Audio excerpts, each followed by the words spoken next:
Friends, welcome to our cooking channel Bharti creation. आज આપણે બનાવીશું સવારના નાસ્તામાં 10 થી 15 મિનિટમાં બની જાય તેવા ટેસ્ટી ભજીયાની રેસીપી। તમે ડુંગળીના તેમજ બટેકાના ભજીયા તો બહુ ખાધા હશે, પરંતુ તમે આ રેસીપી જરૂર ટ્રાય કરજો, ખૂબ જ ટેસ્ટી બને છે। તો ચાલો બનાવીએ।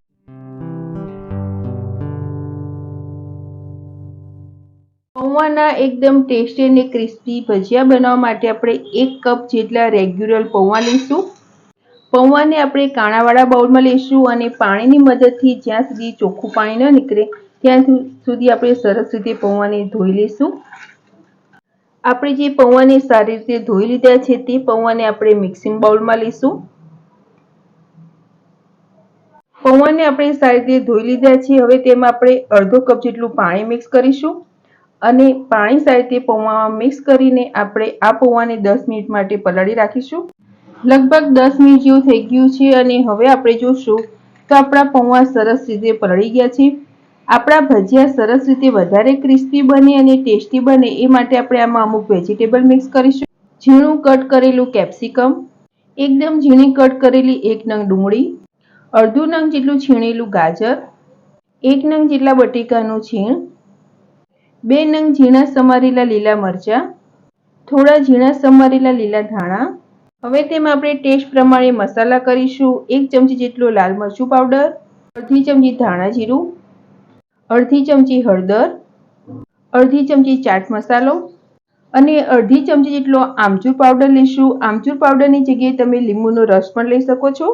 ટેસ્ટ પ્રમાણે મીઠું મિક્સ કરીશું, અડધી ચમચી છીણેલું આદું। હવે આપણે આ બધું સારી રીતે મિક્સ કરી દઈશું। મસાલાનું પ્રમાણ તમે તમારા ટેસ્ટ પ્રમાણે વધુ ઓછું લઈ શકો છો અને જો તમને આમાંથી કોઈ વેજીટેબલ ન ભાવતું હોય તો તેને તમે સ્કીપ પણ કરી શકો છો। બધા જ મસાલા અને વેજીટેબલને આપણે પૌવામાં સારી રીતે મિક્સ કરી દીધા છે। હવે આપણા ભજીયા સરસ ક્રિસ્પી અને ટેસ્ટી બને એ માટે આ બેટરમાં બાઇન્ડિંગ આપવા માટે આપણે ચણાનો લોટ મિક્સ કરીશું।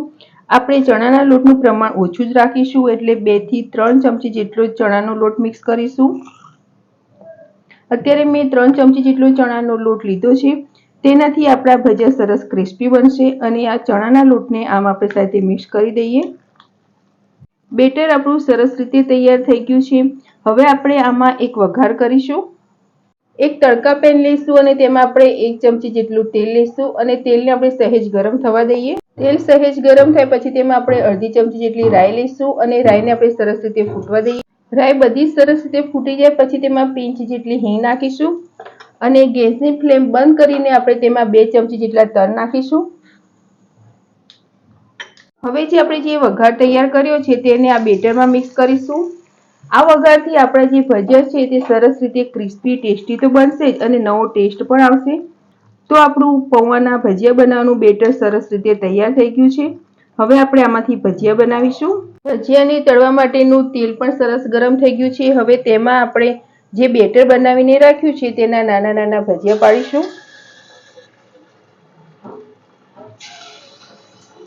એક સામટા બહુ ન મૂકતા આપણે જેટલા સમય તેટલા જ મૂકીશું। ભજીયા તરત નાખીને આપણે તેને પલટાવીશું નહીં, એકાદ મિનિટ જેવું રહેવા દઈશું અને પછી આપણે ઝારાની મદદથી પલટાવીશું અને ગેસની ફ્લેમ આપણે મીડિયમ રાખીશું। લગભગ 3 થી 4 મિનિટ જેવું થઈ ગયું છે અને આપણા ભજીયા છે સરસ ગોલ્ડન બ્રાઉન થઈ ગયા છે અને ઉપરથી સરસ ક્રિસ્પી પણ લાગે છે। તો આ ભજીયાને હવે પ્લેટમાં કાઢી લઈશું અને બેટરમાંથી બીજા ભજીયા પણ આપણે આવી રીતે તળી લઈશું। તો ફ્રેન્ડ્સ, એકદમ ટેસ્ટી અને નવા સ્વાદ સાથે પૌવાના ભજીયા તૈયાર છે। અત્યારે મેં આ ભજીયાને તળેલા મરચાં, ગ્રીન ચટણી તેમજ ટમેટો કેચઅપ જોડે સર્વ કર્યા છે। તમે આ ભજીયાને ચા સાથે પણ લઈ શકો છો। હવે આપણે એક ભજીયાને ટેસ્ટ કરીશું તો તમે જોશો ઉપરથી તો સરસ ક્રિસ્પી બને જ છે, અંદરથી એકદમ સોફ્ટ અને ખૂબ જ મસ્ત બને છે। જો તમે આ ભજીયા ન ટ્રાય કર્યા હોય તો એકવાર જરૂર ટ્રાય કરજો અને જો તમને મારી રેસીપી સારી લાગતી હોય તો આવી જ નવી રેસીપી જોવા મારી ચેનલને સબસ્ક્રાઇબ કરજો। મારો વિડીયો જોવા બદલ થેન્ક યુ।